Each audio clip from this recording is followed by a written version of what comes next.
Om Sai Ram. Today I'll be reading chapter 50 of Sai Satcharita. Chapter 50. Stories of 1. Kaka Sahib Dikshit, 2. Sri Tambe Swami, 3. Balaram Dhurandhar. Chapter 50 of the original Sai Satcharita has been incorporated in chapter 39 as it dealt with the same subject matter. Now chapter 51 of the Sai Satcharita has been treated here as chapter 50. The chapter gives the stories of 1. Kaka Sahib Dikshit, 2. Sri Tembe Swami, and 3. Balaram Dhurandhar. Preliminary. Victory be unto Sai, who is the mainstay of the Bhaktas, who is our Sadguru, who expounds the meaning of the Gita and who gives us all the powers. O Sai, look favorably on us and bless us all. The sandalwood trees grow on the Malay mountains and ward off heat. The clouds pour their rainwater and thereby cool and refresh all the people. The flowers blossom in the spring and enable us to worship God therewith. So the stories of Sai Baba come forth in order to give solace and comfort to the readers. Both those who tell and those who hear the stories of Baba are blessed and holy, as also the mouths of the former and the ears of the latter. It is a well established fact that though we try hundreds of means or sadhanas, we do not attain the spiritual goal of life unless a Sadguru blesses us with his grace. Here the following story in illustration of this statement. Kaka Sahib Dikshit, 1864 to 1926. Mr. Hari Sitaram, alias Kaka Sahib Dikshit, was born in 1864 AD in Nagar, Brahmin family at Khandwa or CP. His primary education was done at Khandwa, Hinganghat, and secondary education at Nagpur.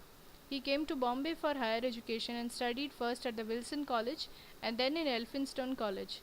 After graduation in 1883 AD, he passed his LLB and solicitor's examination and then served in the firm of the government solicitors Messrs. Little and Co. and then after some time started a solicitor's firm on his own. Before 1909 AD, Sai Baba's name was not familiar to Kaka Sahib, but after that he soon became his great devotee. While he was staying at Lonavala, he happened to see his old friend Mr. Nana Sahib Chandorkar. Both spent some time in talking about many things.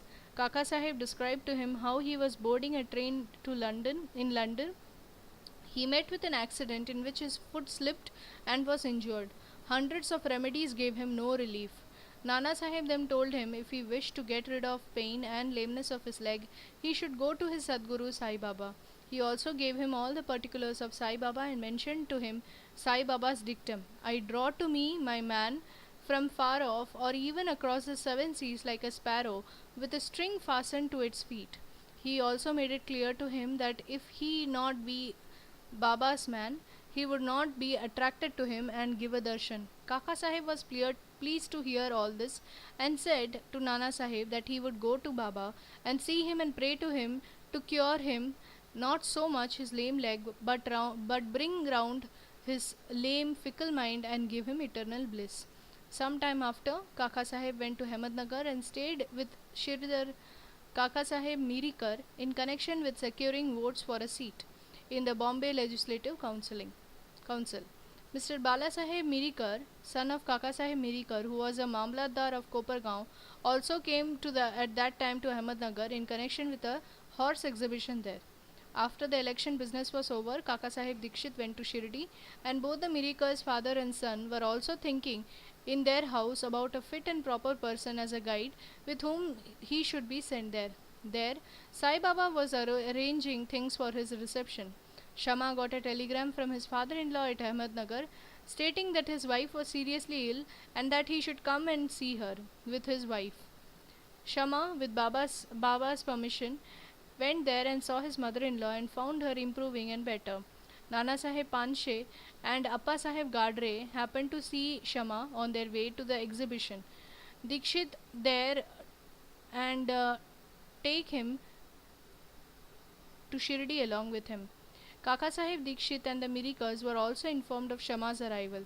In the evening, Shama came to the Mirikars, who introduced him to Kaka Sahib. They arranged that Shama should leave for Kopargaon with Kaka Sahib by the 10 o'clock night train. After this was settled, a curious thing happened. Bala Sahib Mirikar threw aside the veil on or covering on Baba's big portrait and showed the same to Kaka Sahib. He was surprised to see that he, whom he was going to meet at Shirdi, was already there in the form of his portrait to greet him at this juncture. He was much moved and made his prostration before the portrait. The portrait belonged to Megha. The glass over it was broken, and it was sent to Mirikers for the repairs. The necessary repairs had been already made, and it was decided to return the portrait with Kaka Sahib and Shama. Before 10 o'clock, they went to the station and booked their passage. But when the train arrived, they found that the second class was overcrowded and that there was no room for them. Fortunately, the guard of the train turned out to be an acquaintance of Kaka Sahib, and he put them up in first class. Thus, they travelled comfortably and alighted at Kopargaon. Their joy knew no bounds, and there they saw Nana Sahib Chandorkar, who was also bound for Shirdi. Kaka Sahib and Nana Sahib embraced each other, and then, after bathing in the sacred Godavari river, they started for Shirdi. After coming there and getting Baba's darshan, Kaka Sahib's mind was melted, his eyes was full of tears, and he was overflowing with joy. Baba said to him that he was also waiting for him, and he sent Shama ahead to receive him. Kaka Sahib then passed many happy years in the Baba's company. He built a vada in Shirdi which he made as his more or less permanent home. The experiences he got from Baba are so manifold that it is not possible to relate them all here. The readers are advised to read a special Kaka Sahib Dikshit number of Sri Sai Leela magazine, volume 12, number 6 to 9. We close this account with the mention of this fact only. Baba had comforted him by saying that in the end he will take him in air coach or Viman, and that is secure him a happy death. This came out true. On 5th of July 1926 AD, he was travelling in the train with Hemad Pant and talking about Sai Baba.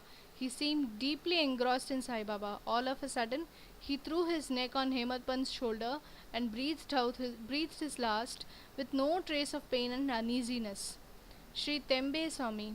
We come to the next story, which shows how saints love each other with fraternal affection. Once, Sri Vasudevanand Saraswati, known as Sri Tembe Swami, encamped at Rajmundry, Andhra country, on the banks of Godavari. He was a devout orthodox jnani and a yogi bhakta of the god Dattatreya. One Mr. Pundalik Rao, pleader of Nanded, Nizam state, went to see him with some friends. While they were talking with him, the names of Shirdi and Sai Baba were casually mentioned. Hearing Baba's name, the Swami bowed with his hands and taking a coconut, gave it to Pundalik Rao and said to him, "Offer this to my brother Sai with my pranam and request him not to forget me but ever love me." He also added that Swamis do not generally bow to others, but in his case an exception has to be made. Mr. Pundalik Rao consented to take the fruit and this message to Baba. The Swami was right in calling Baba a brother, for as he maintained an Agnihotra or sacred fire day and night in his orthodox fashion, Baba too kept his Agnihotra, that is Dhuni, ever burning in the masjid. After 1 month, Pundalik Rao and others left for Shirdi with the coconut and reached Manmad. As they felt thirsty, they went to the rivulet for drinking water. As water should not be drunk on an empty stomach, they took out some refreshments, that is chivda or flattened rice with spice. The chivda tasted pungent, and in order to soften it, someone suggested and broke the coconut and mixed the scrapings with it. Thus, they made the chivda more tasty and palatable. Unfortunately, the fruit broken turned out to be the same that was entrusted to Pundalik Rao. As he neared Shirdi, Pundalik Rao remembered the trust, that is the coconut, and was very sorry to learn that it was broken and utilized. Fearing and trembling, he came to Shirdi and saw Baba. Baba had already received a wireless message regarding the coconut from Tembe Swami, and himself asked Pundalik Rao first to give the things sent by his brother. He held fast Baba's feet, confessed his guilt and negligence, repented and asked for Baba's pardon. He offered to give another fruit as substitute, but Baba refused to accept it, saying that the worth of the coconut was by far many times more than an ordinary one, and that it could not be replaced by another one. Baba also added, "Now you need not worry yourself any more about the matter. It was on account of my wish that the coconut was entrusted to you and ultimately broken on the way. Why should you take the responsibility of the actions on you? Do not entertain the sense of doership in doing good as well as for bad deeds. Be entirely prideless and egoless in all things, and thus your spiritual progress will be rapid. What a beautiful instruction Baba gave. Balaram Dhurandhar, 1878 to 1925. Mr. Balaram Dhurandhar belonged to the Pathare Prabhu community of Santa Cruz, Bombay. He was an advocate of the Bombay High Court and sometime principal of the Government Law School, Bombay. The whole Dhurandhar family was pious and religious. Mr. Balaram served his community and wrote and published an account of it. He then turned his attention to spiritual and religious matters. He studied carefully Gita and its commentary, Gyaneshwari and other philosophical and metaphysical works. He was a devotee of Vithoba of Pandharpur. He came in contact with Sai Baba in 1912 AD. 6 months previous, his brothers Babuji and Vaman Rao came to Shirdi and took Baba's darshan. They returned home and mentioned their sweet experiences to Balaram and other members. Then they all decided to see Baba.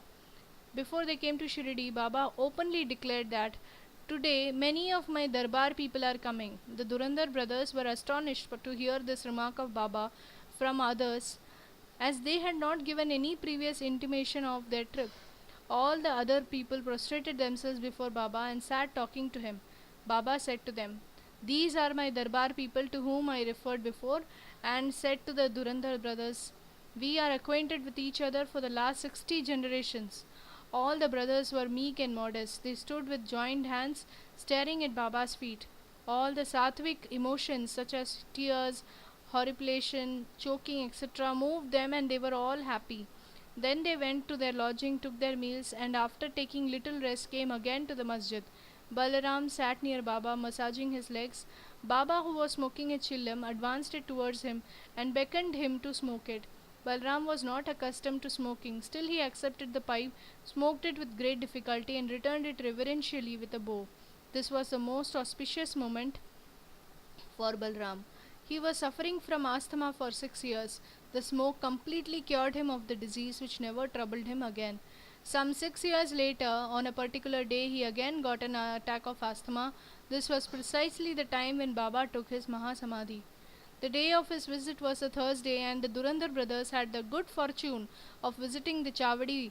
Balaram saw the lustre of Pandurang on Baba's face, and the next morning, at the Kakad Arati time, the same phenomenon, the same lustre of his beloved deity Pandurang was visible on Baba's face. Mr. Balaram Dhurandhar wrote in Marathi the life of Maharashtra Saint Tukaram, but did not survive to see its publication.